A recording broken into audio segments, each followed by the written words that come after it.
It is recording. Hey guys, the last video that I made was in the morning. This is night right now. It's some 11:30 on a Sunday night.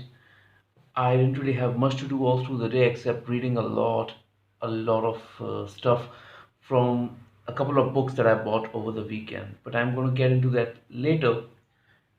What I'll talk about is something that I've been doing पिछले एक हफ्ते से और वो है एक नहीं 3 या 4 हफ्ते से मैं रात को सोने से पहले मुंशी प्रेमचंद की कहानियाँ या तो पढ़ता हूँ या सुनता हूँ और उसके बाद सोता हूँ and they've been having quite an impact on me. अब मैं ये नहीं कहूँगा कि मैंने सारी किताबें और सारी कहानियाँ पढ़ डाली हैं because it's impossible, it takes years to read read a writer completely in his entirety. The only author I have read in his entirety, I think, is probably Oscar Wilde and probably Neil Gaiman and Jorge Luis Borges.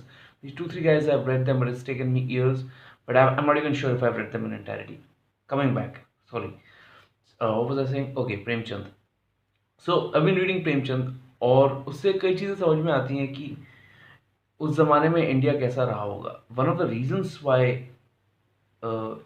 it is so interesting to read Premchand is because nobody has an opinion of Premchand as an apart from him being a great writer.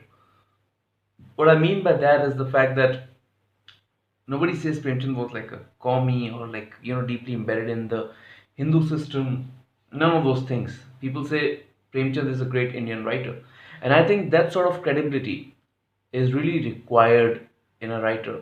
The reason is because now when we read something that Premchand writes in the 1920s and the 30s, we can take it on face value. We know that this is the fact, this is the real truth of the matter. And because his writing is so simplistic, like his genius, as Christopher Hitchens used to say about George Orwell, that Premchand's genius is his common sense, just like Orwell's genius was his extraordinary common sense. Premchand just writes what he sees. He's less of a writer and more of Premchand, the chronicler of India. So we believe him. And I get a feeling that if we were living in today's times, Premchand would be labeled as some sort of either a Bhakt or a Marxist or an urban Naxal or something like that. But it's really important that such voices are heard again and again. And Premchand talks about some very uncomfortable things. He talks. There is a story that I was reading which touched me immensely.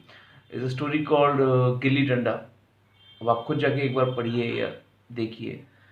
काफ़ी interesting story है and talks about the class dynamics like nobody else can with such simplicity.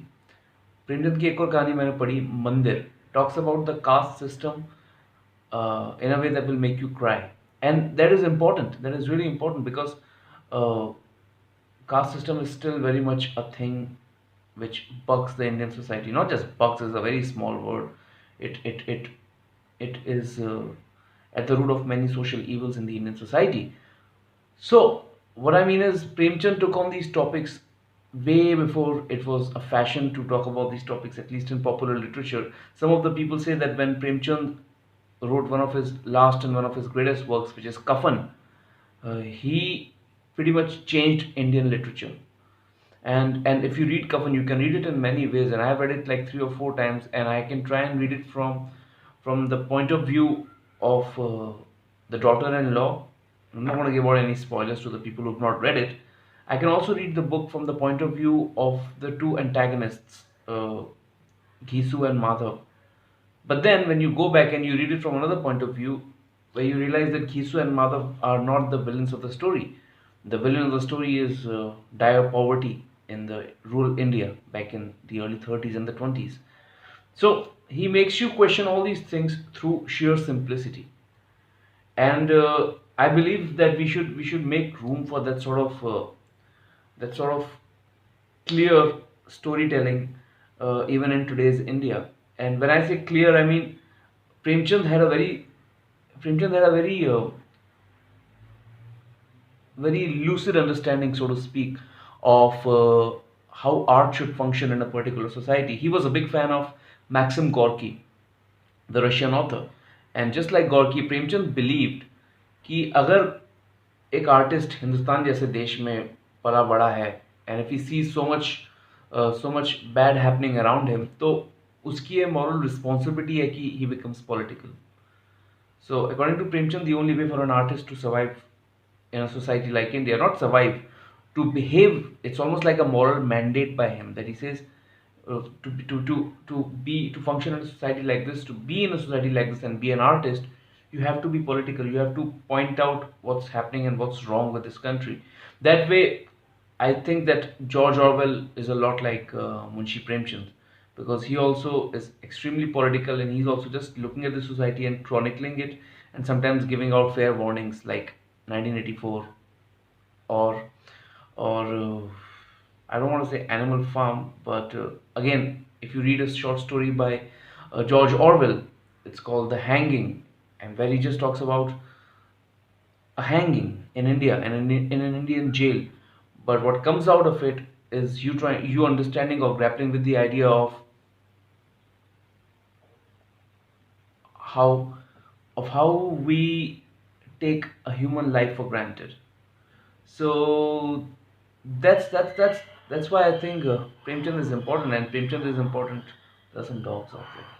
Premchand is important in today's world, and if we believe that his genius has any wisdom to impart to us, I think it should be that there should be voices of dissent and voices that make us uncomfortable. They should be allowed in a country like India more than anybody else. So that's it for now. I'll talk about some other things. Although I don't agree with the Premchand's idea of the artist's only responsibility to being political in a country like India, but I'm going to talk about it later. So bye for today.